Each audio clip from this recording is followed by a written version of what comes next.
Good morning যে চাটা বানাচ্ছি, জল দিয়ে দিয়েছি, দেখো তরকারি 2 কাপের মতন জল দিলাম। হ্যাঁ, আর কী করছি দেখো,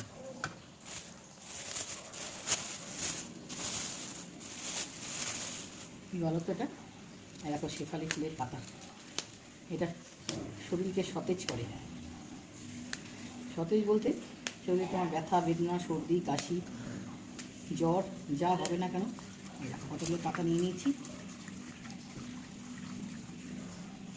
আমার তো তোমরা জানোই 12 মাসে আমার লেগে থাকে ব্যথা বেদনা, অনেক কষ্ট পাচ্ছি।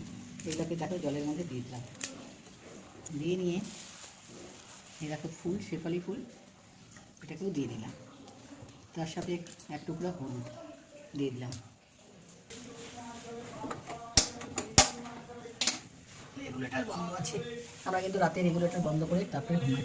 এই দেখো তাহলে উঠেছে, এটাকে 5 মিনিট ফুটাবো, তারপরে তোমাদের কাছে 1 কাপ যখন হবে তোমাদের কাছে আসছি।